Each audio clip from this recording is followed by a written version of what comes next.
Good evening, everyone. Welcome back to another wonderful tasting of the Virtual Tasting Society. I am Vadim Perlovsky, and today we're excited to try something new. It's a brand we haven't tasted before. It is a new blended scotch from our friends at Beam Suntory. You may remember a couple of years ago, we tried a blended bourbon that was blended by we tried a bourbon product blended by the Suntory team, and now we're trying the scotch side. There are quite a few distilleries in this blend, but I don't want to step on Rich's toes. He's going to tell us all about these distilleries and what we're tasting tonight. Joining us tonight to talk about this brand in the first of several tastings we have confirmed with him is Rich Varga. He is our new, I guess, West Coast brand ambassador for all things Scotch within Beam Suntory. Is that right? Yes, sir. Yep. Awesome. So Yep. Rich has been a good friend and he's been great with us. We went to an event of his this past weekend. He is the reason that anyone that opted in for the swag has a huge ton of stuff in front of them right now. We also have raffle prizes for the end. But all that said, Rich, please introduce yourself. Tell us a little bit about yourself and about the brand and what we're tasting today. Yeah, absolutely. Thank you for the intro.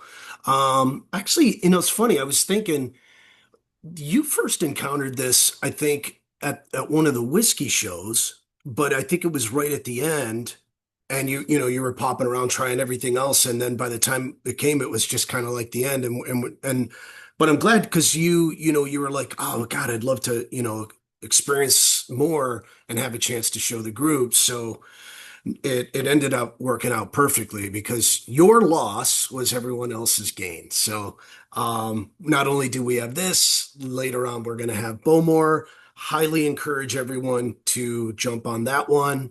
We're going to be trying the new Bowmore range, Sherry range.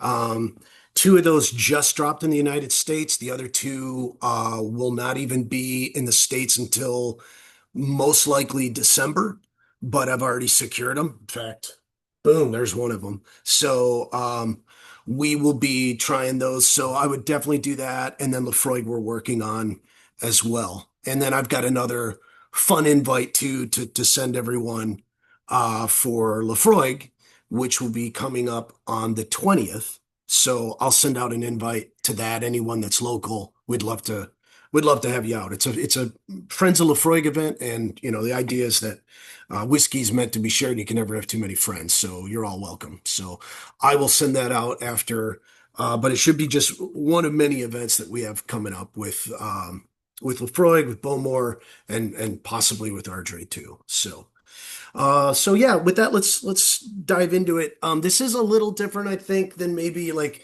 a traditional tasting on here. Ardray, we're not going to decode a label. Ardray has taken the position that they're not they don't want to reveal the recipe. So I know that's going to be met with boos and hisses and hopefully tomatoes from Vadim because he has heirloom tomatoes. But it's why we do these virtually so I don't get booed out of the room.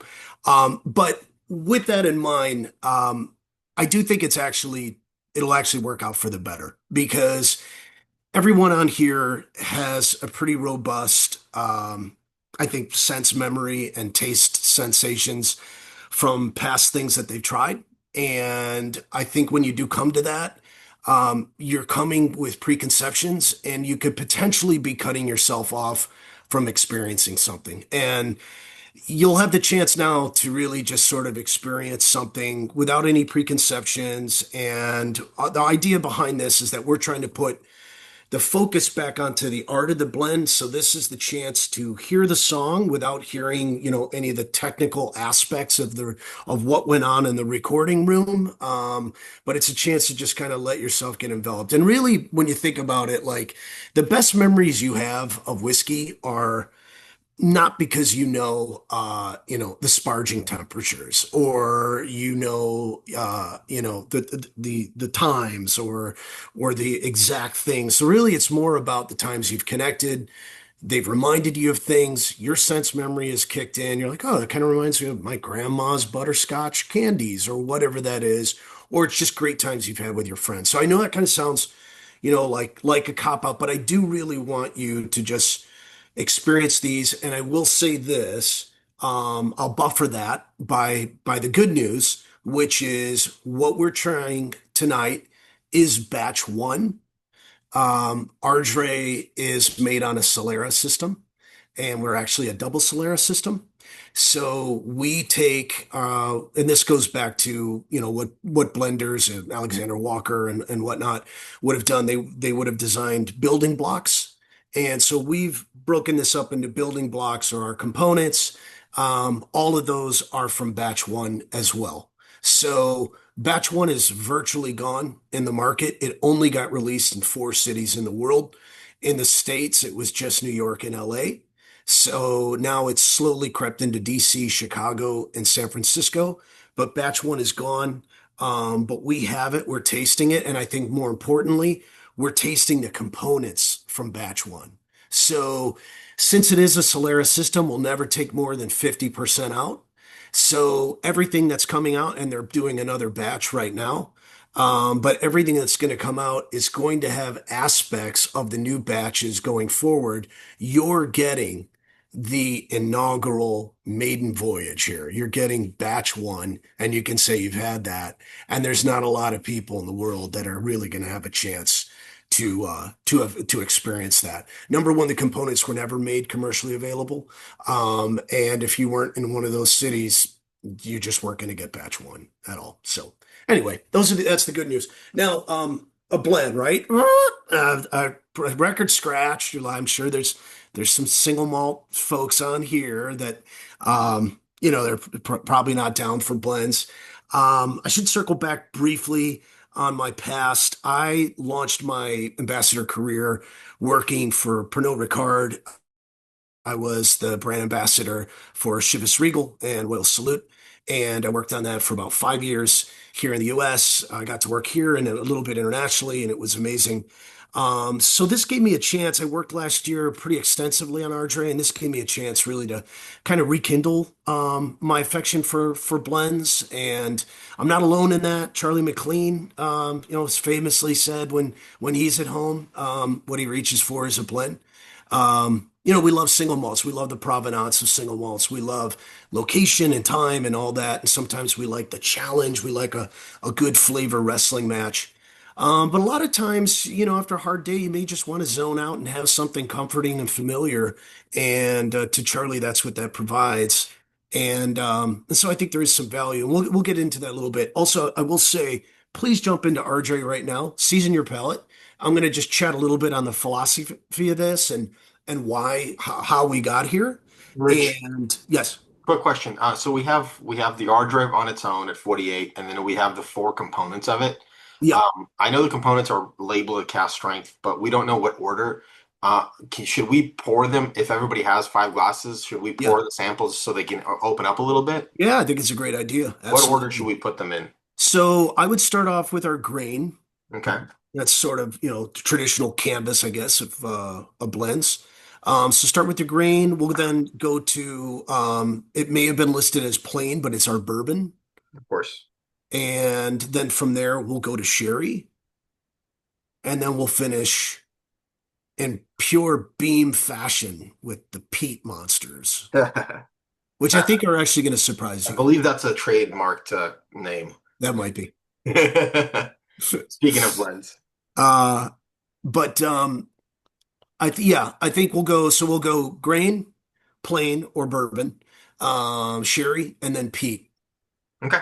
And then we're going to start off with, I reckon, Which, start off with half of your Ardray sample now to just kind yeah, of get your palate ready, and then you'll yeah, have the other half for later when you can compare it to see if you can find those flavor notes. absolutely. And I would say even maybe go with a quarter now, because I'll chat for just a bit on this. I just want to give you the sort of like philosophical underpinnings of this and just kind of give you the because this is the first time, and it's truly like a unique collaboration. I know a lot of times people will say this, but there really hasn't ever been a collaboration to this extent. So with that in mind, with batch one, with the components, I just want to set the tone to that and go in. So I have a quarter of it now, season your palate, but go back and save enough that you can have some throughout the chat, and definitely come back to it after the components, or if your style is to go a bit at a time and try the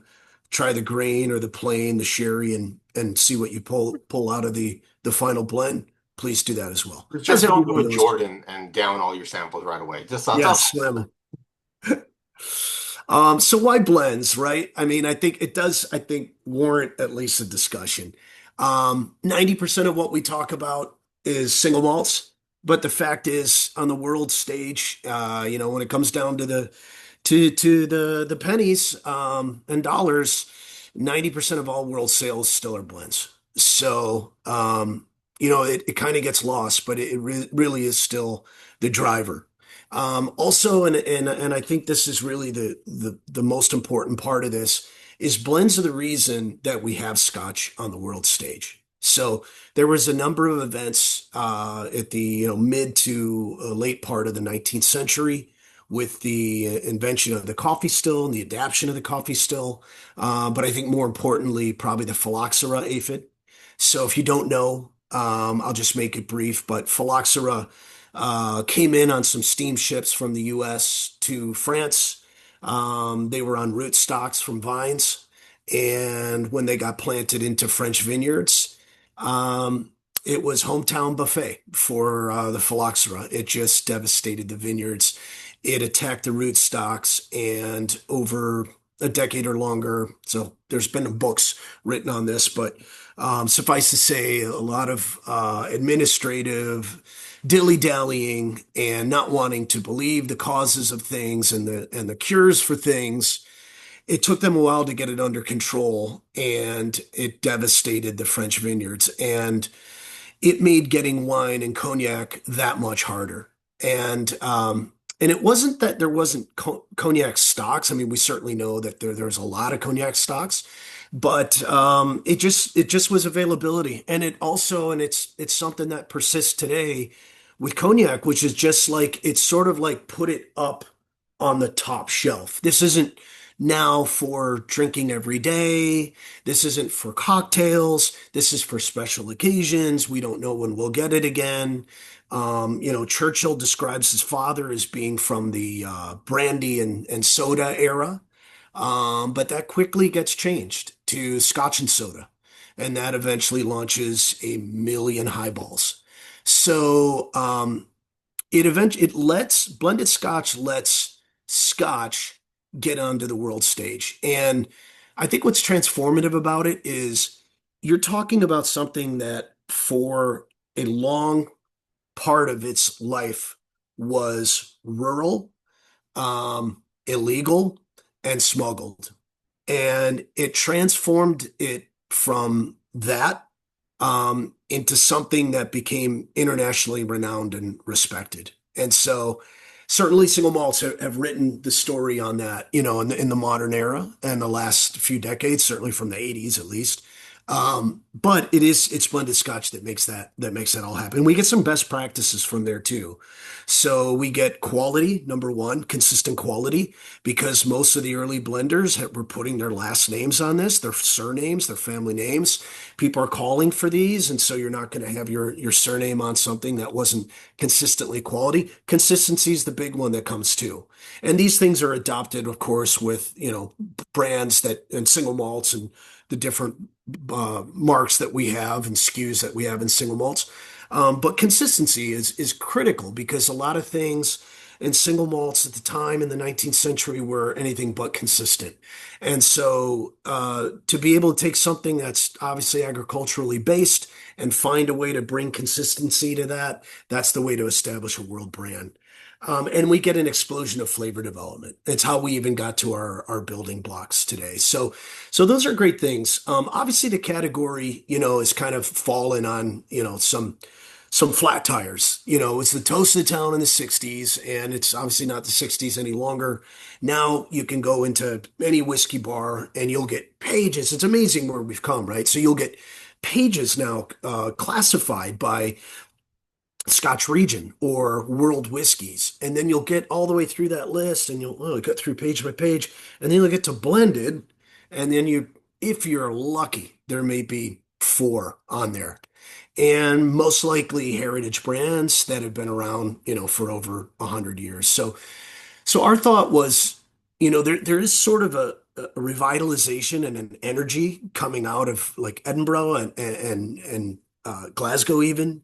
Young entrepreneurs are now sort of creating this new category of new wave blends. You've got brands like Woven or Turntable, Perpetuity, and these are folks that want to get into whiskey, but they may not have the capital to buy a distillery, to buy all the equipment, or to have cash, to not take profit on something for decades. And so what they're able to do is buy good stocks, use and employ the art of blending to create new wave blends, and they're driving excitement around it. And so the idea behind us is, what could we do? What can we do to contribute to that conversation? We're a talented organization that has access to some amazing stocks, and that only gets better. And I'll tell you a little bit more about that. But the idea is, what could we do to contribute to that and have a new conversation around blends? And so that's where we started. And we thought our angle to this, and this really comes from the centennial that we celebrated from Suntory. If you didn't realize, we started, Yamazaki Distillery in 1923. We just had our centennial in 2023, and with any anniversary, you're going to have a chance to reflect. And so the idea was, well, you know what? What really sort of gave birth to the entire Japanese whiskey industry is Scotch and Scottish blends.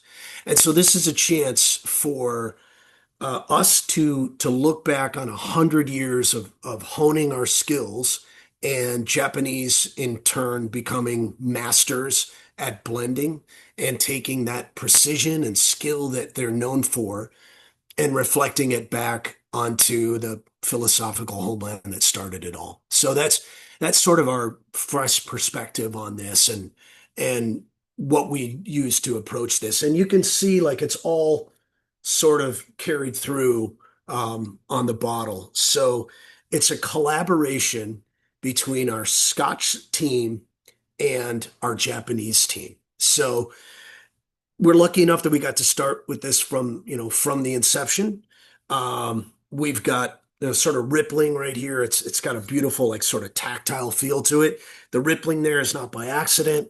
That's the two fundamental ingredients in Scotch. So it's the ice cold water in the streams, and it's the barley flowing in the field. So inherently it's Scotch, right? But of course it's sort of disruptive because it's not a traditional Scotch label. It's not a rectangle. It's vertical. So the precision of this, the topography going vertically down, that's an honor of the Japanese side. So these two things coming together. At the top here, our logo, if you can see it there, I think you can. So that sort of looks like an A, but if you keep looking at it, it's got two crosses there, across the two hashes across the center. So really, this is inspired by a sketch that was in our founder's notebook, Shinjiro Tori, the founder of Suntory. And he was sort of mapping out the future. And his idea was that he always wanted to be consistently pushing and advancing. It's a very Japanese thing. It leans into Kaizen. But he always wanted to be consistently, pushing forward the idea of what whiskey could be. And so this is essentially a railroad track going into the horizon. It lended in perfectly to the name. Ardray loosely translates, and it says it across here, towards the light. So Ard is Gaelic for high or elevated, and ray of light. So towards the light, that sort of idea of consistently going for it. This was started in January of 2020, which is a really great time to be working internationally. I don't know if any of you remember what happened right around that time in 2020, but that was nuts. And so it took 3 years, and it took 200 variations of different micro blends before they got it where they thought it was correct. I will say this, those 200 variations, that's essentially Kaizen. right? So that's and many of you probably have heard of Kaizen. It obviously came around famously from like car manufacturers in the 80s, but it was the idea really of just like continual improvement. That change is good, that you're constantly working toward perfection. So that's the sort of first thing that underpinned this. But what I think is a lot more interesting is the idea of Monozukuri. And if you've not heard that, Monozukuri means craftsmanship, but it's less of the universal man in craftsmanship and more on the craft. And what it means is taking everything holistically, almost like terroir. So for blended scotch, that means looking at malts and grain as equals, which is actually sort of a departure. So it doesn't look at grain whiskey as a bulking agent or a way to make something more economically. And this kind of blew my mind when I first heard it, is it sort of reimagines the role of grain whiskey and changes the origin story. And it says, you know what, if this was sort of confined to a rural product, this is the catalyst that plucks it from that and puts it onto the world stage and makes it more approachable and sessionable for the world market. And when you look at it through that lens, it's really empowering to think about grain whiskey in that sense because it has been maligned for quite a long time. Which is kind of weird because when you look at American whiskey, we don't really have the same preconceptions. And when you look at blends across almost any other category, blends are premium, right? So tea, champagne, cognac, wine, all these things are blends and perfume. And so blending is premium. And so to sort of knock that part of it doesn't really make sense. So anyway, it is a scotch. And I would love to hear your feedback on it. I just want to talk a little bit though about what is in the bottle. So some good news for some of the purists. 48%. It's so it doesn't need to be chill filtered. It's above that threshold, so things stay suspended, which is nice. Natural coloring as well. Um, and we are going with just 11 different single malts in this, drawing from virtually every region except Campbelltown. So, not many. We're working with a select group, and let's talk about that group. So, again, if you look at the triangle here, it's a real easy way to remember it. So, if you think of the two blending teams, so you've got the Scotch side, which is headed up by Callum Fraser. You've got the Japanese side, headed up by Shinji Fukuyo, who's legendary. You've got those two overseeing. Now, of course, we've got the single malts from Beam Suntory. So we're going to have the biggest Isla, Lafroig. We're going to have the oldest Isla, Bowmore. But we're also going to go into the Highlands. We're going to get to Glengarry. We're going to get to Ardmore. If you don't know, Ardmore is a peated highland, but they do about 3 to 4 months out of the year do Ardlair, which is a non-peated version of it. So interesting to have that. And then we've got, a triple distilled, which is unique through Auchentoshan. Here's the fun part. The other part to this, because there's two parts to this triangle, right? We had access to the Edrington estate. So that gave us access to Glenrothes, Highland Park, and the McAllen. So those were the ones that we got to use. I can't reveal, what was each one was in here. But I will say it's upwards to 21 years. So we're drawing anywhere from 7 to 21 years. And one of those on the lower end was 100% floor malted, maybe from a distillery that we'll try at a later time. But really great stuff that we got a chance to work with. Almost every one of those distilleries would certainly be familiar to everyone on here, if not the casual Scotch drinker. So amazing way to bring those together. I'd love to hear what everyone thinks and hear your thoughts. Rich, you mentioned it's 11 malts, or you mean 11 distilleries total, or 11 malts plus the grain? 11 malts. Okay. They Close friend. which is eventually. So what they did is they spent a considerable amount of time going through each distillery and the cask influences from each one and the range that was available to them. And so they spent a lot of time categorizing those. And eventually that's why they adopted the building block method. It's just a way um, to take an incredible large amount and start distilling them into flavor profiles. And so they eventually decided on 11 different malts working across those distilleries. Citrus notes, Jane. Yes, 100%. Yeah. Sweet Get a lot smoke. of vanilla too. Yeah. Spot on. That to me is the thing I notice first in the mouthfeel. I get that sort of creamy vanilla mid palate, almost on the sides. And I pick up a little bit of kind of a wisp of that smoke on the finish. Some folks get it on the nose. I don't really get it as much on the nose. For me, I just get more of that kind of lemon on the nose and sort of like a kind of a sweet orange too. Um, Hint of medicinal peat on the finish. Wonder why? Won't say, but we'll chat about that when we get to the pink component.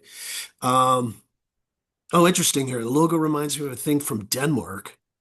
Should click that and see. I don't think I Yeah, can. so that's it's. I think it's a marker for something for there's a life vest here or something like that. So when I first saw it, I just kind of like that. That reminds me. So I was going to ask if this distillery was kind of on the coast or something like that. Especially when I saw the pin that has a sailboat on it. The pin has a sailboat. Or maybe it doesn't. Maybe it's just I just thought Let me it see looked what like you're a looking at. sailboat. Um, we had a No, couple pins made. Can I see which one? Is that the bottle one or is that? yeah, I guess it's the bottle one. Oh, yeah, Yeah, yeah, yeah, yeah. for some Oh, reason you're thinking of I think you're thinking of the Ardray symbol as the yes, sail. Yeah, yes, I am. yeah. So no, that's the triangle. Gotcha. I was gonna That's say the I triangle. Question. want a pear on the nose. Yeah. Yeah, I get some The, ripe pear on there. yeah, the first sips are a little spicy, Yes. like a baking spice with a vanilla custard. It's really creamy and silky on the mouthfeel. It's really Yeah. nice. I think too that I've noticed too, it's really interesting how it makes you sort of go back. And each time you do, they'll talk about sort of like philosophical things always when they're designing these, when you have the luxury of designing something from scratch and you're not inheriting something that's 200 years old. They spoke of it as it's the song you hear when you're with friends, where you're connecting, you're having great conversation, and then you hear something in the song, and then you kind of connect with the song for a bit, and then you come back out again. So it's not gonna like grab you by the lapels and force you, but it's something that you're gonna do, you're gonna experience, and then you're going to go back and then something else will be revealed. And for me, um, it's more about the spice starts to fade and I get more of the sweetness up front on subsequent sips. You talked a little bit about all the single malts that went in, and I know Beam Suntory doesn't really have a single grain distillery. Did you just use Edgerton Group's single grain distillery, or did you? Let's talk about it. Yeah, I can chat a little bit on that. That's a great segue into let's get into our might as well get into our single grain, right? And start because I think it's a good place to start. So I will say this too. This will just give you an idea of, the Kaizen and just the skill, the precision. So they started working in 1 liter increments and they initially decided they wanted 51%. They wanted to make it more malt rich than grain. And then they decided 52, and then they decided that it would be 52.2. So that's where we're at. We're at 52.2% malts. so malt rich on that. And then we're going to be working with two grains in this. And yeah, you're right to call out the first one, which gives us, let me get so by the way, I think it's in the chat. Um, I would add some water to this. Please do however you'd like. It is 60.5%. And to me, I really do think for the grain whiskey, that higher alcohol is going to mask some of the intention, I think, of the grain whiskey. I would add a little bit um, of water just to sort of bring out those underlying aspects to it.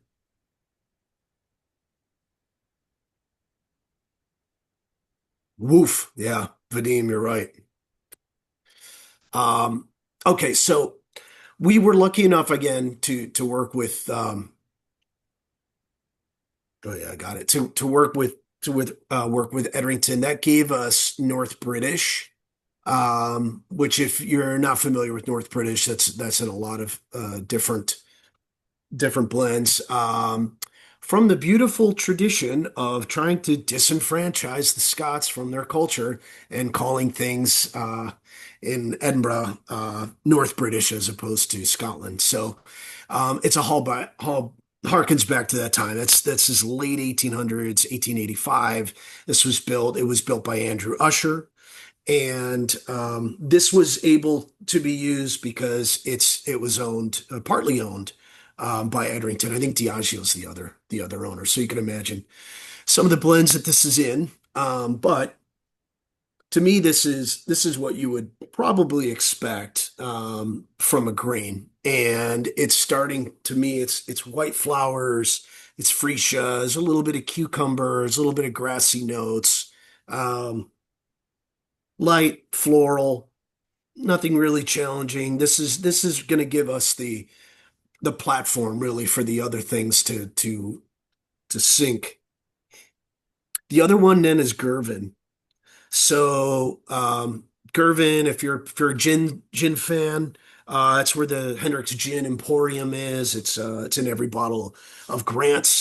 They release single grains, and you can get some really great ones at above 18 years at a great price point. They're phenomenal, and they use somewhat of a different still. So we're getting a little bit more structure, I think, from North British. They work with four traditional coffee stills. Gervin is working with a multi-pressure system. They work with six different column stills. So, and they're working more with wheat on this as opposed to corn for North British. So those two things are kind of at play here. These are refill American white oak casks. This is sweet, clean. Again, I'd love to hear your thoughts on it. Jim Beam distillate for your green.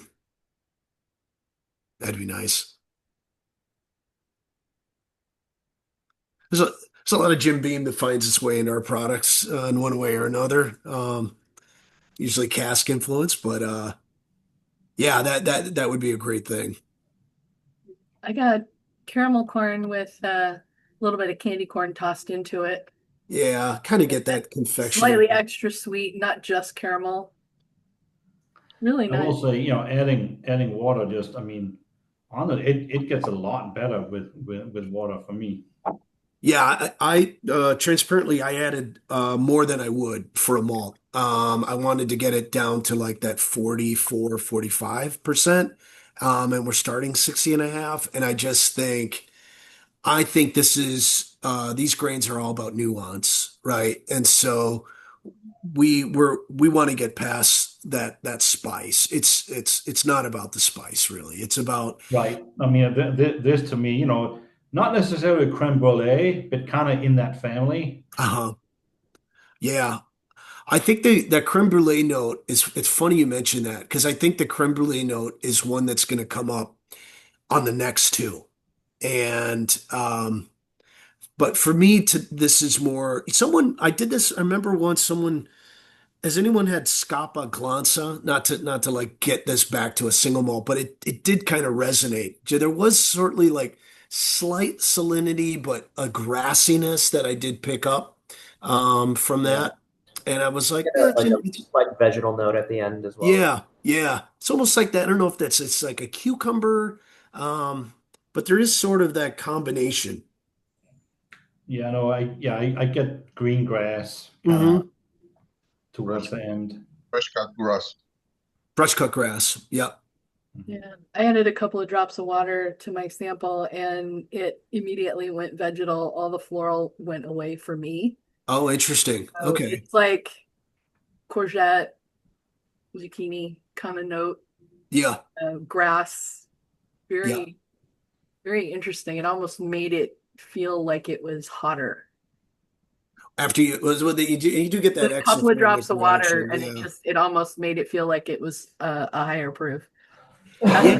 That's I when mean, you things do get that change. chemical reaction, right? When it gets volatile off the water, but maybe go and revisit and see. I do find this is one that I think when you let it sit for a bit, it does start to get even softer, even more pillowy.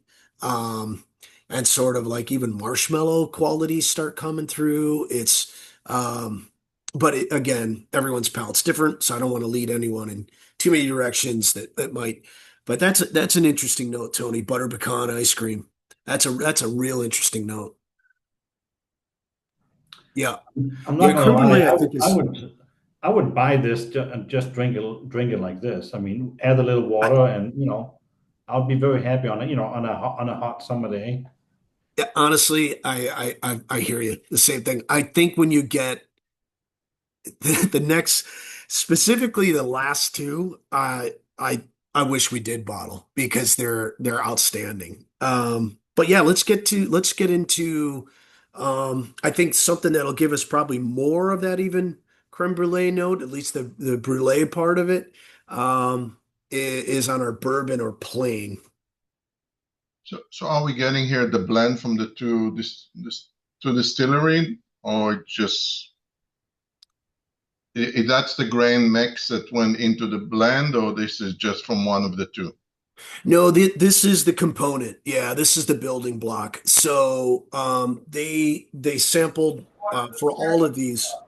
For all of these, they sampled quite a bit and eventually narrowed it down to the building block, which was determined, and then that building block then goes into the final. So what we're tasting right now is the final sort of mini blend, if you will, or vatting of the malts or grains before they got to the final blend.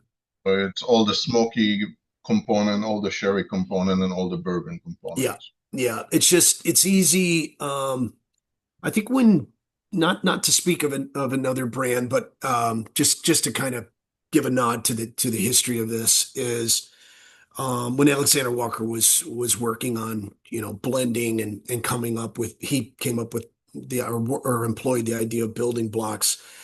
When they went back to look at his notes, it was really helpful for them to identify cardinal flavors is what they called, and it's the same sort of concept here. It's just the idea of that you're working with 50 plus 100 plus variations and that you're not focusing or losing focus, but you're putting it on the proper thing, which is what is the flavor this is imparting without and trying to keep it really more in the distillery character on this and not just how the wood will transform or the cask will transform it. Uh, let's get into our bourbon. Oh yeah.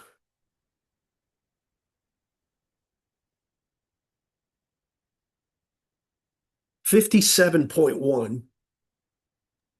I will say it's so insulting to have the ex-bourbon cask just being called plain. I know, isn't it? Yeah. I thought that was a funny way to label it as well.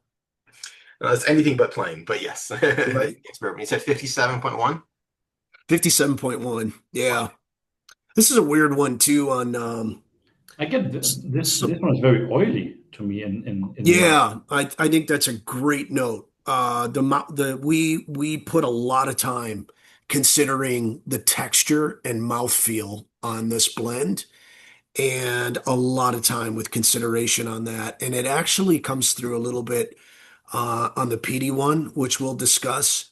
But I think that's a great, great note. It does give, to me, it's that sort of like comforting oiliness and all those classic bourbon notes, the vanillas, the vanilla cake, the coconut, the caramel. Um, this is an interesting one too, because if you put just a bit of it on, I know usually when you go to distilleries, they do quirky stuff like this, but if you do put a little bit on your hands, it gets almost like a milk chocolate to me. But you really get a taste of the grain coming through on there. I don't know if it's because you said it, but I added a little more water, and my first whiff, I'm totally getting milk chocolate. Mm. I love the way this finishes too. This to me has a lot of this sits on my palate um and has presence. It has a long finish. It doesn't disappear. It's not overpowering. Even at 57.1, it doesn't feel that hot. And it has nice, dense caramel sweetness to it. Yeah, that interesting. Yeah.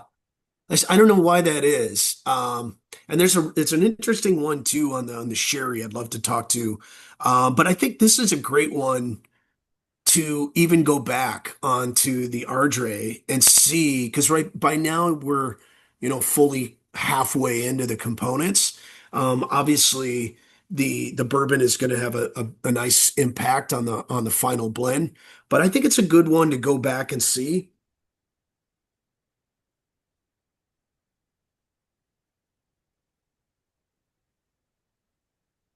Oh man.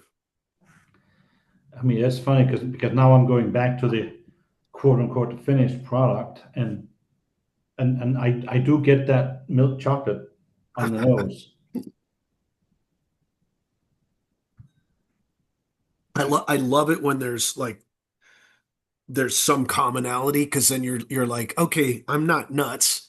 Someone says butter pecan and then someone across the room goes, yes, I couldn't think of it, and it's just like it's great when that happens, because sometimes it can be challenging, even if you're an experienced connoisseur of whiskeys. You're like, I don't know what, there's something about this, I can't really place it, and then you're like, it hits you later on. That's one of the This reasons one I I would love wear as a doing perfume. That's hilarious. one of the reasons I love doing deconstructions is because it really trains your palate to It find those does. notes. It's because we all talk about how we love, oh, sherried scotch, but have you sat down and tried different sherries to then say this is what pheno adds to my scotch, right? Have you tried? We've all tried bourbon, but like Yeah. this is a fun experiment to try the grain and then go back to the blend and pick out those grain notes and then try the next bourbon part. So it's just good for your palate, good for I, education. I will bring up a quick story on that too, because you brought up Sherry. So the gal over at Glengarry's wonderful, and her Instagram's at the Distillery Cat. Her name's Cat, and she was like, I don't really care for sherry whiskeys, and then she tried one sight unseen, and she goes, "This was my favorite," and they're like, "Yeah, that was a sherry whiskey." So it just goes to show that, sometimes it really does help to just kind of go into things blind and let your taste buds guide you, because, not every bourbon or plain or sherry whiskey is going to be the same either. So added a couple drops of water, got coffee and chocolate. Yeah, that's interesting. Cacao nibs. Yeah. I've got a lot of that sort of like milk chocolate myself, but it might have just been, I didn't add the water on the time. It might have just been more of that sweet, the vanillas and sort of coconut working with it. But I mean, excuse me, I got a creme caramel fig nutmeg kind of note on it without the water. this The and water this is kind of sent it to the cacao nibs for me. And Jane, by that, do you mean like got somewhat spicier then, or defined it in a sort of different way? Deeper chocolate flavor or more? Yeah, it actually deepened the flavor a little bit instead Okay. of being more like the creme caramel figgy sort of notes where it's sweet and Yeah. kind of very like in your face and intense. It Yeah. softened up and it's more there is a coffee note and Yeah. a like a cacao nib. It's not just chocolate. Yeah. Yeah. I definitely think this one is really interesting too, because if you let it sit, it almost matures. It just gets a density to it when you go back, and it has a really nice presence and maturity to it. Like you start to get past that initial pleasing sweetness and you get to some of the nicer caramel, toffee, cacao notes.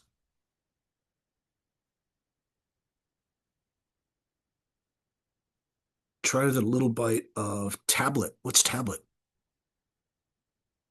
Oh, don't put your iPad. Tablet is like a Mexican chocolate, Mm, really intense that'd be an amazing flavor. pairing. Yeah. Edrington is famous for their sherried malt. I'm getting a lot of nut in the end, like nutty flavor, like green almond, Ah, a like a fresh almond that you eat oh it yeah, when yeah, you yeah. roll. And that's interesting too, because that can so that almost brings it back to the tannins, like because a lot of times you get those almonds, you get the corresponding tannins on your palate. There could be a slight astringency too from that, but I don't really get that. I get more of the kind of sweetness and denser sugars sort of sitting on the palate. No, that definitely sugar in the front, only in the back of kind of. Yeah, it's weird. I almost got like an apricot note now on as it's sat.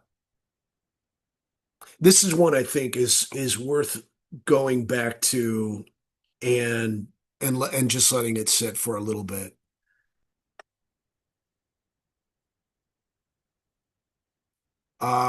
Sherry, Sherry baby. Yep. All right, let's do it. Um, crystallized fudge, I think, is a great note. So, sherry, this is hot, but it's funny because it doesn't taste like 62.2. Look at this gorgeous color, by the way. Again, no artificial, no 150. That's that's it. That's The that's color is just stunning. that's the real McCoy there.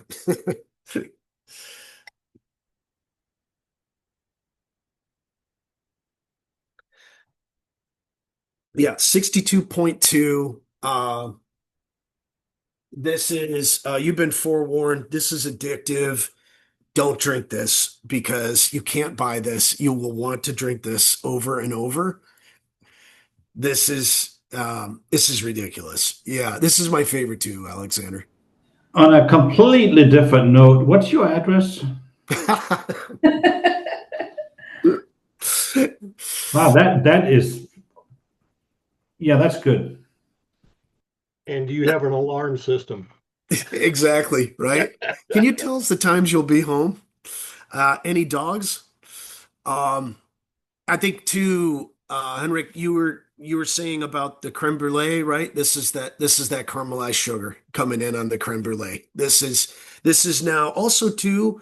This starts. So what I like in the deconstruction here is um, confectionery, grassy, slightly oaky, sort of those all those lovely notes we had with the grain, sweetening things up a bit. again with the bourbon.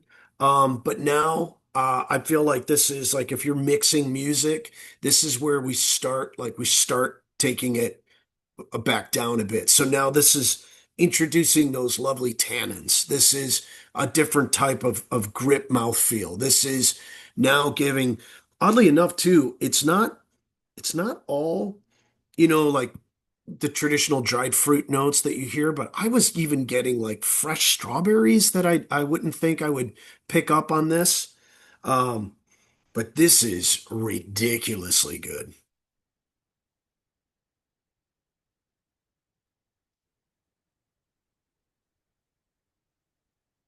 For me, it's take it to the more bitter type of sherry cask that I prefer it. I don't like it when it's oversweet. I Yeah, prefer this way, and it's really, really good, this one. yeah, yeah. And More of like your Oloroso Oloroso, influence. or Yeah, yeah.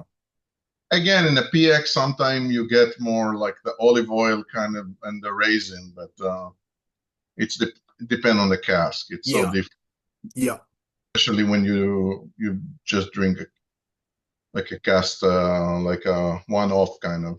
You yeah. never know what you're gonna get, kind of. I think oh, that's nice. So the finish then, Lori, is that was that like an almond on the raw nuts? I'm wondering if that's the sort of like tannin influence on your palate. Can you chime in on that? It could be. I don't eat very many nuts, so there you go. But yeah, raw almonds Mm, with the skin on them. okay. Yeah. So I Yeah. think it is kind of that The tannin the influence. tannin, Yeah. yeah, it popped up like Uh-huh. way after I'd finished it. It was like, oh, hello. A little bit snappy there. I Like, think God, this is a real interesting one because to me it starts off kind of bright and fresh, fruity, and then it almost does a transformation. It goes from fruity to like stewed fruits to dried fruits, and I really get that like Oloroso, dried raisins, plums, dark chocolate, little bit of cinnamon. This is, yeah, Jane, I'm with you. I wish I had this by the bottle and had like a super aged cheddar or blue cheese that I could pair this with. The Wensleydale cheese with lemon and a really nice water cracker would be so good with this. Yeah. That This weird is this is citrus cheese combo would be so awesome with this. Now, they've got great stocks to work with, right? So there's some great sherried whiskeys on both sides of the triangle here, on what to work with. So I don't think it's a surprise that this is really a standout.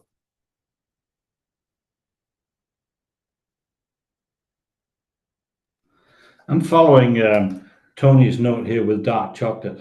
I could see that being really good with this one. Oh yeah, and I I don't know think what it you guys are may, talking about. I'm putting Diet Coke in this. I think it's really good. yeah. Actually, I don't know why we don't put Diet Coke more into these Philistine. tastings. I was thinking RC cola. If we're gonna go Diet, down the rabbit hole. Diet Dr. Pepper if we're gonna do it. Oh Big There my is Mac God, you like Cola. guys have cola to in get it. out more. And fill up ice all the way up.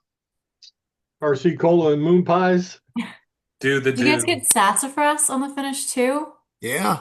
Yeah, I could get I definitely, there's a bunch of spice going on there for me, especially on the finish. It sits there and I start getting that's an interesting note, sassafras. And now that you mention it, it really is resonating more. It does have more of like, it does have more of like that sort of sassafras notes than more like baking spices. Mm-hmm. Funny enough, it does almost have like that kind of root beer spice note that you would get, even a hint of mint on that finish. Um, Stay in but the mouth. it's incredibly complex, right? Well, I get I'll, that little bit of sulfur right at the end of the palate. Okay. from everything that we taste so far, it seemed like this one is much older juice. Yeah, agreed. This tastes like it has the gravitas, right? This is and it has also, I think it does have its own oily mouthfeel, but in a different way. The bourbon, and this is what I love about it, is like I thought the bourbon really, sat and established itself on my palate and then sort of in the middle, really just kind of sat there and a lot of like sweet notes resonated.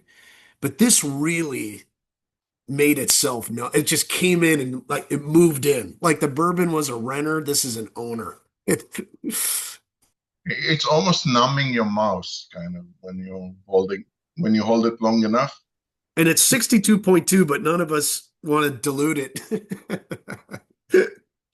I put a couple of drops in just to see what happened, and I get a really interesting salinity note on the nose, and then when you sip it, I had the word and it's just like 86'd itself. I'll think of it and you'll know what I mean when I shout it out completely randomly later. It's just really fascinating. It's actually not a sweet sherry. No, it's not. And So it's, I've always kind of pushed back on that too, because it's just like most of the times, when you drink sherry, unless it's a PX and you're pouring it over vanilla ice cream or whatever, it's like sherry is not that sweet. Most styles are not. And when you get to the very end, yeah, of course. But you've got an asoleo process and everything else, but most of the time it is more about a nuttiness, dried fruits, spice, things like that. Tony, I love this note, by the way, on anytime to me, like that just shows the power of whiskey. Um, when you can go back a generation, to like, oh, I remember this when I was a kid. I was 8 years old and I would help my grandma make root beer or tea. It's just like that's amazing. And I think that's one of the best things about sense memory. It just takes you back like that. You can walk by someone on a street and they could have the same perfume or cologne as someone you dated in high school, and you're like, oh man, and you're like, how is that possible? I've never thought about that person in 20 years or whatnot, and it instantly takes you right back. Same thing with this. My buddy used to have a tasting note on when I was working on the Glenlivet, and he's like, hey, you know what? This just reminds me of my grandma's butterscotch candies, and she never changed them because not that many people came over, so they kind of got stale and they weren't as bright candy wise. They kind of got oxidized and a little softened. And this whiskey happened to remind me. So anyway, I just a sidebar, but I just love when scents do that to us.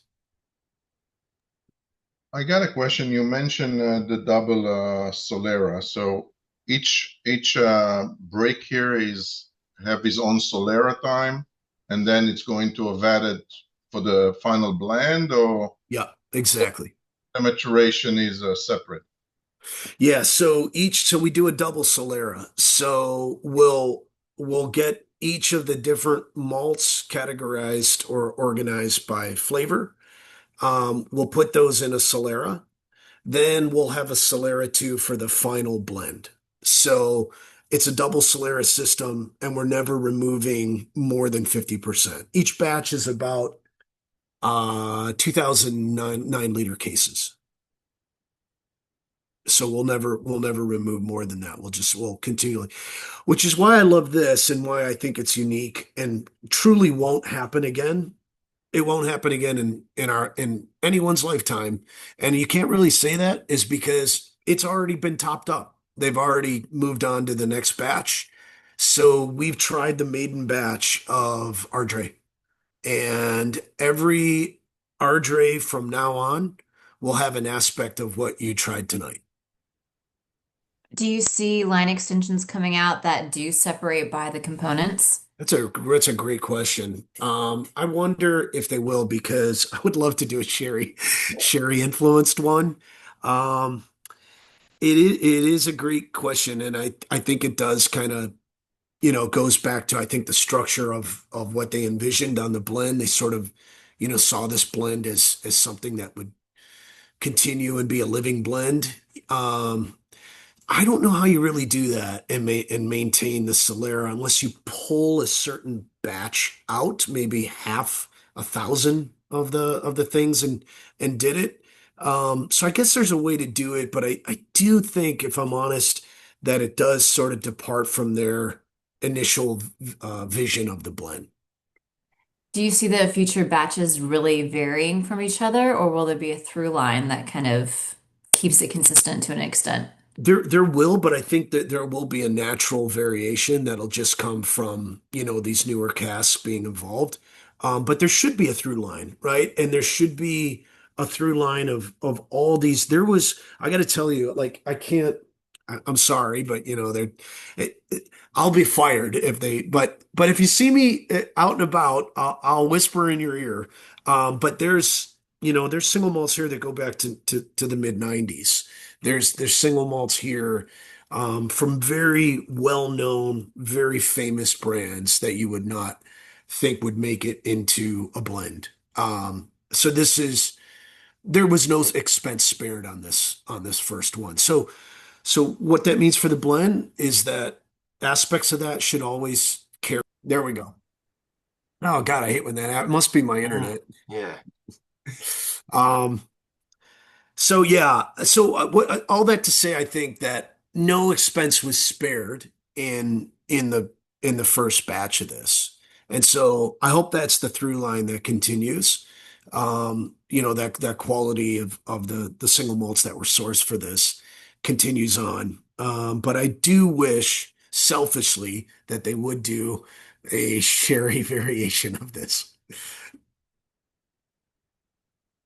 Let's see, is there anything? You said the blend is available in what's market so far? It's available. It started off in the States in New York and LA, and then it's since branched off to San Francisco, Chicago, and DC. You can get it on Reserve Bar. You can get it if you're not in any of those markets. It only launched in 4 cities in the world: New York, LA, London, and Shanghai. Oh, You can get it from ardray.com as well. They'll be able to send it to you. It's at one of the big box stores I noticed last night. High Time have it for $40. Who? High Time. that's the one Jump that on Costa that. Mesa. Jump on that. Oh my God. Yeah, and then it jumped to like 58 in Malibu and Remedy 64. Yeah. I saw Remedy was 65. Yeah, yeah. It's impressive when somebody beats Remedy. That's a big ask. Yeah, that's incredible. That's gonna be my next question. How's it doing? I know you were with the brand right when it released. So how's it been going for you guys? Yeah, so right now they've pulled back a little bit. They have a new brand team on it and they've reorganized. So unfortunately, assets have kind of gotten diverted to Bowmore, which is going through some Oh, great. really exciting things, which we'll be able to sample, I think, next month. Or no, September. That Um, is next month. We're in August. yeah. RJ blended Scotch whiskey experience pack. Interesting, because I don't think it definitely won't come with the components. It might come with the things to do the signature serve. Do you want to talk about the signature serve at all? Yeah, I will. Let's get through. Like, we only got one last one in the components, so might as well get to it. I hate to leave the sherry, but save a little bit. This one I think it's a fun one too. Um, all right, let's get to our aptly named Smoky. 56.3. This is another favorite of mine. Um, 56.3. That's pretty low. yeah, it's funny too. This one, Pete, hooray. Um, Old liquid. this is another one too that uh, doesn't taste anywhere near its strength. Really interesting on this, which I didn't realize until we chatted with Shinji is so there's peat actually in hibiki as well, and the reason why is peat for blenders is an accelerant of flavor. So just because it's more volatile, the chemicals are more volatile. It comes up off the spirit more aggressively, and with that, it helps to deliver aroma. And so, as a blender, when you're taking all these things into account with aroma, with mouthfeel, with all the things that sort of underpin the experience of having a whiskey, peat is an accelerant of flavor and it's used toward that. So it's got a use beyond smoke. It's got a sort of like a structural use for blenders. For us too, what I think is interesting is this is three different types of peat. So a lot of times we'll just think of peat as one, but the thing to remember is peat is obviously an agricultural product, an organic product, and it's from whatever was decomposing in that region. So if you take probably the most famous region, Isla, it's going to have areas of seaweed, moss, things like that, but a lot of seaweed. A lot of that area was underwater. And so it's going to have a maritime note, a lot of salinity that comes from that. When you go to the mainland, it's pine trees. It gets a little bit more woody, gets a little bit more ashy. And so you get those notes that come through. And then when you get your way all the way up to the northern part where Highland Park is, then you're getting more heather and notes like that. So grass, heather, grandpa's cigar tray, yeah. Um, so it's interesting to you get all these different notes from these three regions, and this is what I love about this the fact that something that people would when you get into peat, a lot of people are just smoky or whatever. It's like, no, it's organic, man. And when you get into Highland Park, it becomes more floral because heather's involved in it. So you're getting sphagnum moss and you're getting heather in the islands, and that brings florality. That brings a different type of smoke. When you get into pine needles and trees in the mainland, when you get to that coastal part in Isla. And so all these different things are coming together. And what I love about this too, it's not just a big smoke bomb. You really see the value of peat in the blend as I guess I'll go back to my sort of music analogy. This is the bass.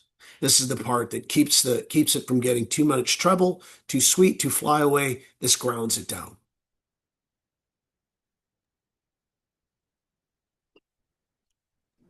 I mean, is a chance you're gonna sell this thing in IKEA, so we just get all the components so we can build it ourselves? A modular blend. There we go.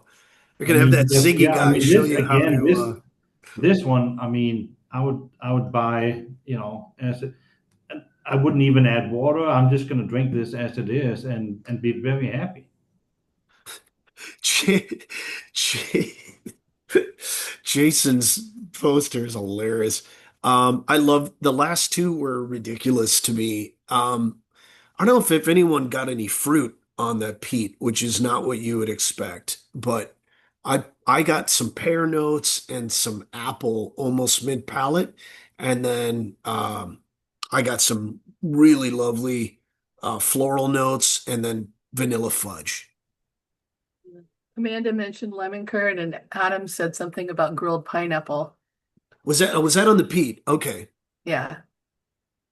Weirdly enough, on the peat, on the finish, I get like a lovely Glenlivet. Just on the finish, just like those space-sidey, fruity, lemony notes, just Yeah. like those citrusy notes. Yeah. Once you get past the peat, it's all there, and I'm like, it blows my mind. it's remarkable really how it ends kind of on that fruity note. And I get the exact same thing too. I love this one. Yeah, I got elderflower and lemon. Yeah. I haven't picked up the citrus much for myself tonight, but I wanna This for me, the citrus is like a back note. It's okay. there, but it's so subtle, it just kind of sneaks up on you. It's just like fresh cut hay for me. Mm, I was about to say, for me, it's much more influence of the Highland peat and the Highland Park peat, and less the Isla.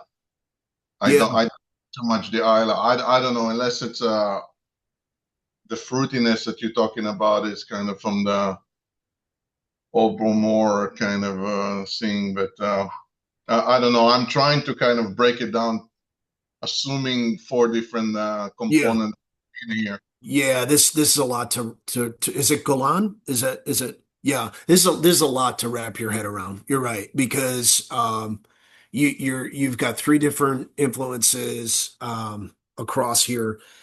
I think though when I add a little bit of water, and I know no one wants to because it's just so delicious and dense.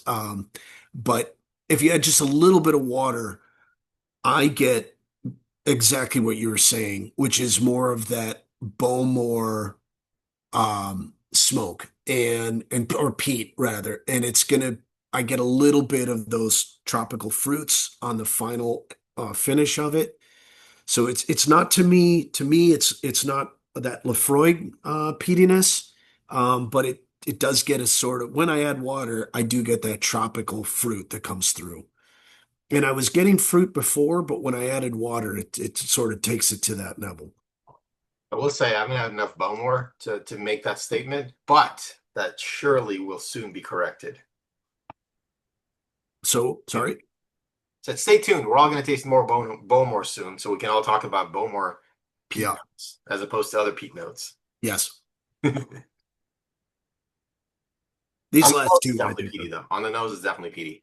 While I have everyone here, and most of our cameras are on, John, Adam, and Pam, if you can join us for just a second, as we've tasted all the components, and we're going back to the original blend and seeing if we can pick up these notes. I invite you to raise a glass and say thank you to our wonderful guest. Thank you to you for showing up tonight, because none of this would be possible if you weren't here. Because Rich and I hang out, but it's not as much fun when you're all here. So yeah, thank you all so much for being here. Raise a glass, smile to the camera for a couple of seconds. Awesome. And yeah, thank you. I'm not kicking anybody out. We're having fun. But just wanted to make sure I get that snapshot. I'm not going to do a Yeah. poll today because I feel like it's not fair. Why would I make you pick your favorite part that you can't have any more of? So unless you want me to do a poll, but it's so polarizing, pun intended. I'm curious, where are we at? I know I'm curious where because I think it might be a tie between the All right, I'll toss it sherry and out the there. I'll toss it peat. out. I got it. Give me 2 seconds. Go back to the original blend, taste through these.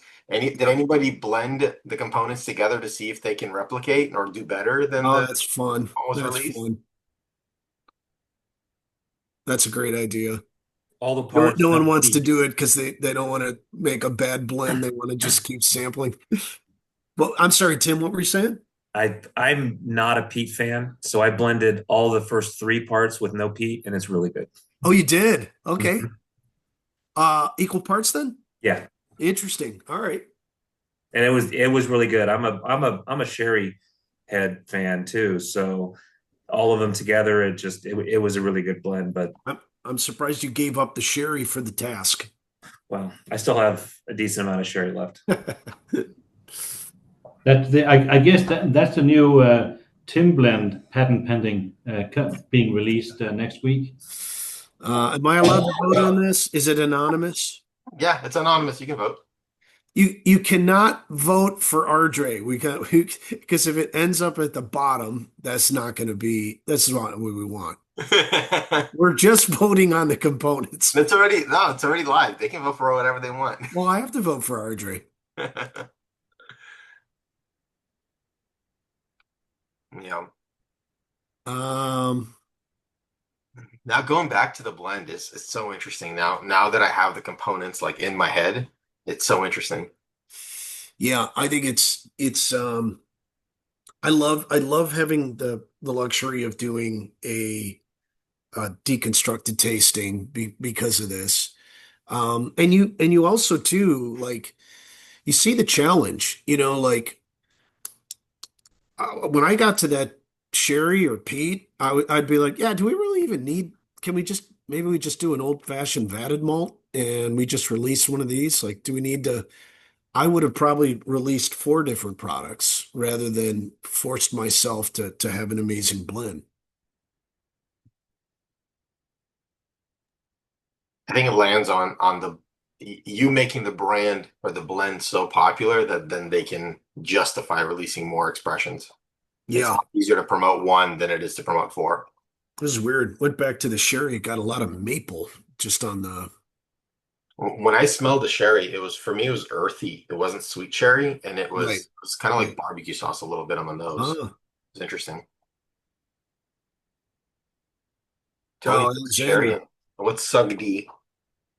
That was your night. Yeah, so Alexander, I mean that's the luxury I think of this. It's like, Shinji Fukuyo is a legend. And to have him work alongside Callum and to bring those two teams together, that's why I said, like, you hear a lot of times people say, like, oh, groundbreaking or whatever. This truly was. I don't know anything else that has brought these two cultures together and working so closely, collaboratively, and releasing a product. Yeah, there's Mizunara Oak and whatnot, but with two blending teams bringing their expertise together, um, it's completely unique. Alexander, that's a regular Ibiki or No, this one's Blender 21. Choice, the Japan only release. Ah, Yeah, this flex. one's, yeah, we were trying to compare. I was comparing it to Ardray, and they're both very good. Beautiful stuff. For the bourbon drinkers, try 2 parts sherry to 1 part grain and 1 part plain. How are you making all these blends with 1 ounce of everything? Like 2 drops of sherry, 2 drops. How was it, Ryan? I really liked it. I'm a huge fan of the sherry. Ah, I'm not a fan of peat at all. I really struggle with that flavor profile. So gotcha. this was a little more of a challenge because I was even getting peat off of the grain and the plain. But Really? you mix those three together and it was really good. Yeah. Yeah, that's funny. Sometimes you get like peat blindness, because you get some. I sometimes I'll, I have friends you're going to introduce them to something. And obviously not Lafroig, but you introduce them to some of the things like, oh, getting a lot of peat. You're like, really? But yeah, I have friends the same way. They're fully in the bourbon camp. Of course, a colleague at Maker's Mark and Knob and everything, and yeah, so they're pretty attuned to smelling peat. Well, of course, Lefroy, you open a bottle and 1 house away, you can tell someone's drinking it. That's what finally broke me. I went on a getaway with some friends and I brought 12 bottles of whiskey with me as I normally do. And my other friend, we sat down and played poker and he pulled out a bottle of Frog 10. He said, "This is what I brought. We're gonna drink it." And then we just sat there and drank that out of rocks glasses for the rest of the night. Wow. And after that, I was like, okay, I've been traumatized enough. I have no palate left. I taste Yep. nothing. Stockholm I think syndrome. um Ryan, I'm surprised though for the bourbon blend, mini blend, that you didn't go 2 parts bourbon or plain to 1 part sherry. I think it was because there was some peatiness to it for me Oh, okay. that I think I have a high aversion to peat and I really want to like it, but I really struggle to like it. So that's why I went with more sherry because it Yep. doesn't have the peatiness to me. Yeah, that makes sense. A little I sweeter. mean, that's okay, Ryan. I can send you my address, so you can send all your peated whiskey my way. That is our peat deep. Peathead. What is it? Or they get rid of the peat over there in that box over Yep. there. Yep.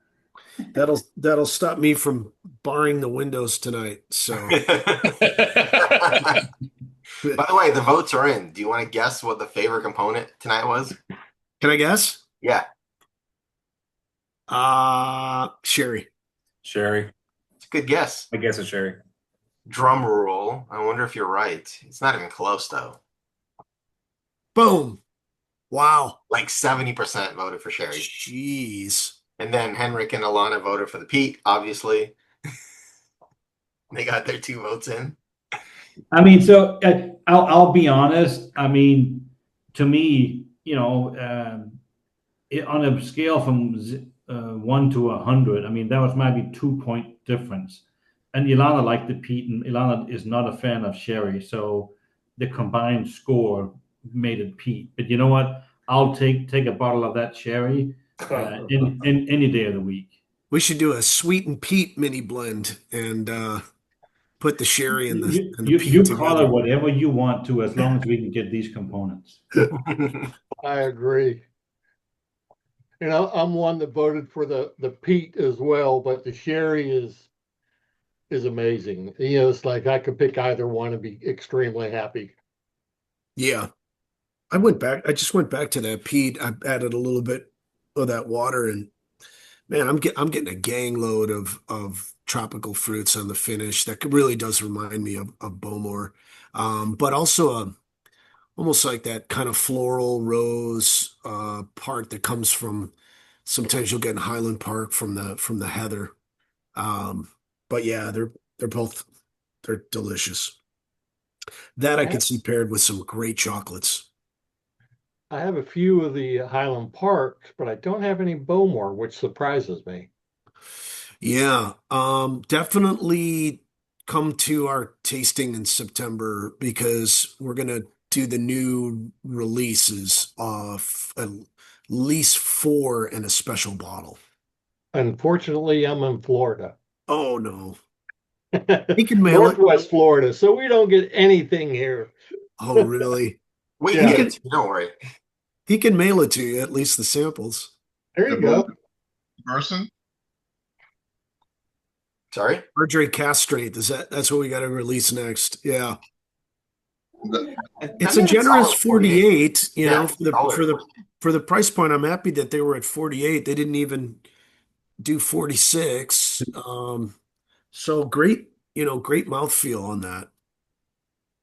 Well, the reason I said that was because when I did my own little blend, I put it in the chat that I did one cap full of grain, 2 capfuls of the bourbon, and then just a splash of the sherry and the peat each. And it was so close. Was it really? It really just felt like a cask strength version of the Ardray. It was really, really close. Yeah, I think that next time it would be nice to maybe if we can get some more to do a blending exercise with it, because these are really, it's interesting like how everyone kind of approaches it. But it's also really tough too to nail it. It's incredibly difficult. It really is an art. So yeah, it's great to get in there and roll your sleeves up and put something together. When the ambassadors first started, we met with Shinji was there and Callum, and they had us blending and doing things, and then they had each of them taste our blends, and it's like, oh God. So you don't want the guy that makes hibiki to judge your blend, but they were very respectful and courteous and thought of something nice to say it for everyone. But yeah, people were like, oh God. Bowmore 12 available at Total Wine. Yeah, I'm 15's the distillery favorite if you can get that one. Remedy have Bowmore 12 on sale right now. I think I'm just going to reference it because uh, so if you're able to join, we are going to try this beast, which is not available in the States. This is from the UK. This is from Fashila. It's the annual Isla Festival. And this is the Fashila 2025 Bowmore. Um, it's a batch number, 8 years. This was bottle number 360, and it's 100% floor malted, which is incredible. So, yeah, this is going to be fantastic to try when we do the Bowmore tasting. Should we talk about the signature serve? Yeah, let's you want to do the raffle first and then let's talk about the serve and then do the raffle because I think Yeah, it'll make let's people more see. excited. Tell us Let me about that. see if I can maybe elevate this a bit. Oh no, I had to clear the glass. All right. Let's see. I think I'm just going to try to elevate this a bit on camera. Okay, I think this will work. All right. So the idea is,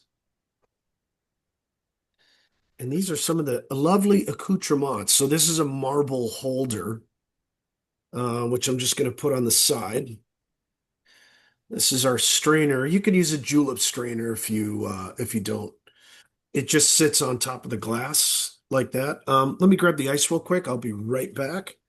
While Rich grabs that, Jane is going to come on camera and show us everything we're going to get as part of this raffle. Yeah. Jane, take it away. Okay. Does this mean I have to spotlight? That's so scary. I got you. Okay, so here we go. We've got 4 gorgeous little coasters, the Ardray logo, and a sphere ice mold, the triangle strainer, the really nice marble base. Sorry, my light's probably blowing out all the color. There's also a 6-pack, believe that or not, of these gorgeous 4-ounce dessert stems with the Ardray logo on it. And a 2-pack of Ardray bottles with a what have I done with the card? Well, there's a card in it that explains how to do the perfect pour. So That's fine. We'll get a video of it right now. we'll figure it out. You get 250 ml samples of the blend, and then you get the insanely heavy, actually solid freaking. This is heavy marble.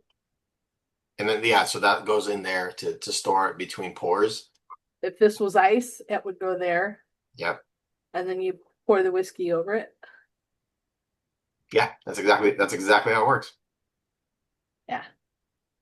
You're supposed to do it with like Japanese crystal clear ice spheres, but sorry, we're not shipping those to you. That'd be a little awkward. I'm not shipping ice when it was 100 degrees out today. Sorry. I will say this though, this Oh ice, man, look at that ice. this ice is insane. So Wow. I got spoiled. Beautimous. I found there's a guy named Naoto who works for ice company here called Kuramoto, and it's Japanese water. It's a Japanese ice company, and it comes from a mountaintop in Japan, and it's naturally free of any of the minerals or chloramines or things that we have in our natural water supply here, and it's exceptional. It's crystal clear, and so when I would do events, I would have the ice sphere. This was actually done. It's kind of funny because it seems like it's gimmicky, right? And it was actually done for Christopher Coates from whiskey.com.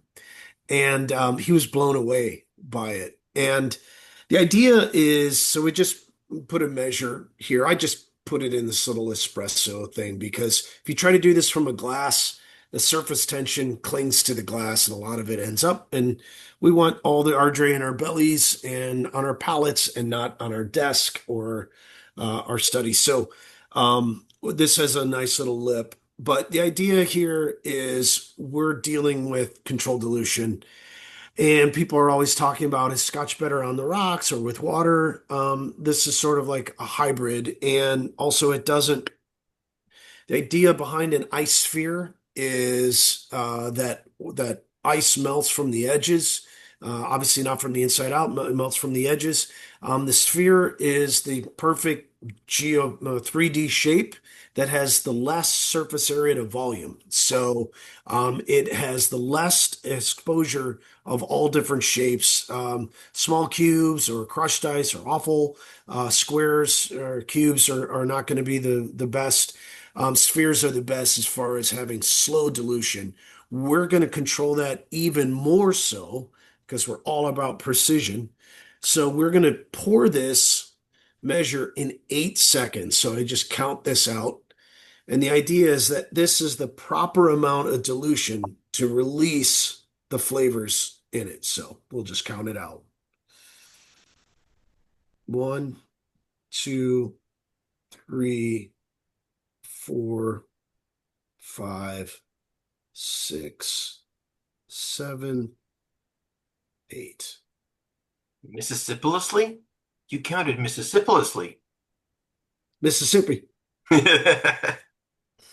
It's sexy pour too when you see it. I think on my Instagram there may be a beautiful, sexy video of it, which is a rich single malt. If you want to follow. All right. Last parts of it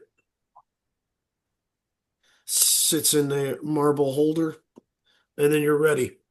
Perfectly diluted and chilled Ardray,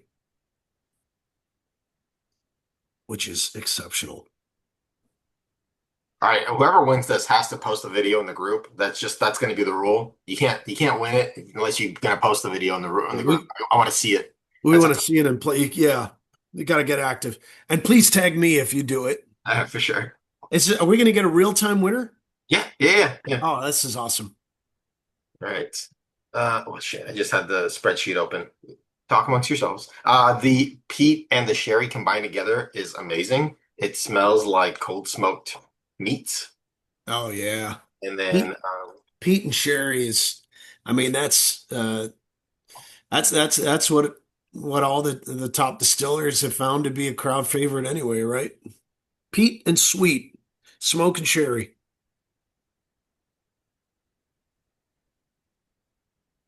I want to stay on to see who wins, but I should jump off. My alarm's going to go off in about 5 hours. It was so good seeing you all. I had a blast. Thank you. No. Well, thanks for joining us. Thanks for joining us, Amanda. Bye, everybody. Amanda, hold on. A few more seconds. Hey, Amanda, thank you. Wait, Amanda, you might win. Oh, you might win. I don't count. Bye, guys. Bye-bye. Great to see you, Amanda. Have a good night. All right, make sure your names. Oh, I'm not sharing.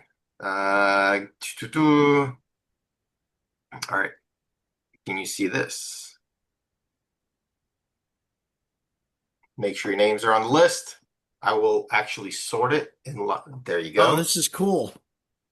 Click to spin. Just make sure I didn't forget anyone. Give it another 2 seconds. Everyone got their name on there? Yep. Yeah, there's a couple of people that aren't here, but yeah, it looks like everybody. Cool. All right, now I'm gonna shuffle.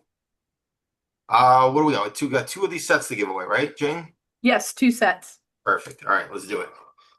Rules, as always, you got to claim it within 30 days, and just let us know next time you sign up for a tasting, and we'll include it in there for you.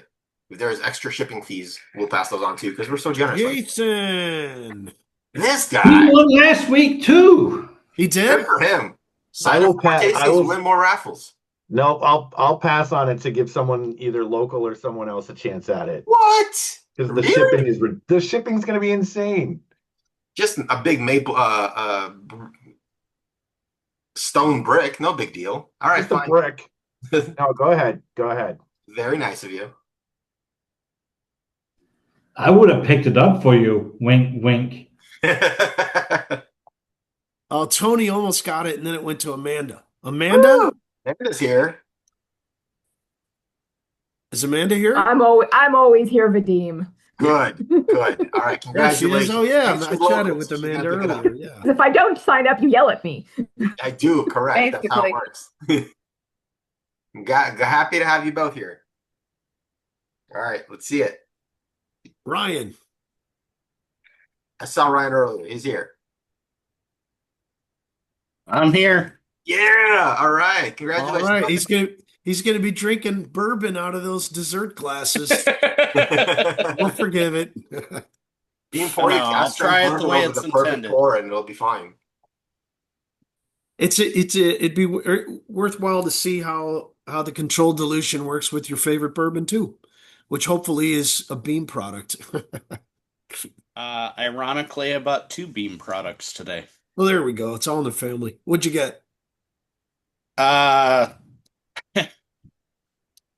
Pineapple Jim Beam. It's a runaway hit. And the Red Stag Jim Beam. Okay. Not for me to drink, but that's what I bought today. You're supporting the brand. It's all good. It keeps lights Yep. on. Yep. No judgments. Yep. Oh, lots of judgments. Well, I promise when I do my post, it will be a blended scotch of some sort. Okay, good. Oh yeah, I'll do it. I'll do scotch pour as whiskey well. out of a measuring cup. We won't know what's in it. Right. But yeah, that's done. That's done. Awesome. Thank you all so much for being here. I'm gonna end the recording. We just hang out. So, any other questions? Anything else we want to ask of Rich before we turn off the recording? Last words, Rich? Thank you guys so much. I mean, I love having an opportunity wherever to get back in, and I haven't even done the components in a while myself. It's been months. So to have the opportunity to get back into them has been a real treat, and it's been lovely having you, and I hope you got to enjoy it. If you have any last questions, feel free. If not, I hope I see a lot of you later in the year for Lefroy, for Bowmore. We've got some fun things coming up. Oh, and also, if you're local, August 20th at the Wellsbourne, we're doing Pete Zaria. So yes, Jane, thank you. Jane, by the way, are you going to do your peated? We'll chat on that. Yeah. So we're going to do, who, by the way, brought up that sarsaparilla note earlier?